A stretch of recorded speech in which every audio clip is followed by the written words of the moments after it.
बड़ी खबर, Israeli PM Benjamin Netanyahu ने एक ऐलान किया है। दरअसल कहा उन्होंने कि अमेरिका और लेबनान के साथ तय नियमों के तहत की जा रही है पूरी कार्रवाई। पूरा एक्शन उस नियम के तहत हो रहा है। हमलों का जवाब देने के साथ साथ संभावित खतरों को भी खत्म किया जा रहा।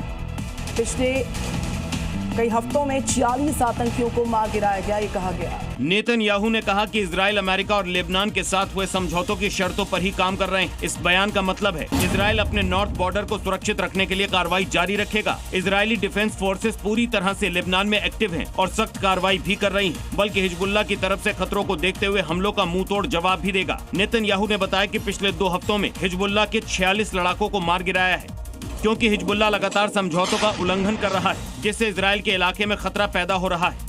और इसी बीच एक बड़ी खबर है, हिजबुल्लाह का इजरायली सैनिकों पर FPV ड्रोन से हमला। घायल सैनिकों को हेलीकॉप्टर से ले जाते वक्त हमला किया गया। कई सैनिकों के मारे जाने की आशंका, ये तस्वीर आप देख रहे हैं। रेस्क्यू किया जा रहा था एक हेलीकॉप्टर में।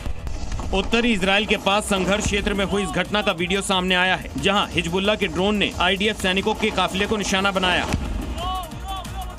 हेलीकॉप्टर से घायल सैनिकों को उतारने के दौरान अचानक हुए ड्रोन अटैक से रेस्क्यू ऑपरेशन प्रभावित हुआ। हालांकि इजरायली सेना की ओर से अब तक आधिकारिक रूप से नुकसान या मरने वालों की पुष्टि नहीं की गई है।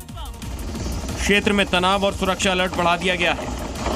और ईरान को लेकर अमेरिकी राष्ट्रपति डोनाल्ड ट्रंप ने बड़ा बयान दिया। इस वक्त की बड़ी खबर, ट्रंप ने कहा अगर ईरान बातचीत चाहता है तो उनसे सीधा संपर्क करे। ट्रंप ने कहा कि ईरान के साथ चल रहा युद्ध जल्द खत्म हो सकता है और आखिर में अमेरिका ही मजबूत स्थिति में रहेगा। तो एक तरफ ईरान कह रहा है कि वो अब अमेरिका से सीधे बात नहीं करेगा, अपनी बात पाकिस्तान के जरिए पहुंचाएगा, जबकि दूसरी तरफ डोनाल्ड ट्रंप कह रहे हैं कि ईरान को सीधे बात करनी चाहिए। ट्रंप ने ईरान से बातचीत को लेकर अपनी टर्म एंड कंडीशन बिल्कुल क्लियर कर दी है। ट्रंप का कहना है कि समझौते के लिए बात करनी होगी। सिर्फ इतना ही नहीं, अमेरिका इस बात पर अड़ा हुआ है कि ईरान अपने एनरिच्ड यूरेनियम अमेरिका को सौंप दे, जबकि ईरान अपनी इसी ताकत को बचाने के लिए इतनी बड़ी लड़ाई लड़ रहा है। ट्रंप ने मीडिया ब्रीफिंग में अमेरिका की जीत का दावा करते हुए कहा कि ईरान के साथ चल रहा युद्ध जल्द खत्म हो जाएगा और अंत में अमेरिका ही मजबूत स्थिति में रहेगा।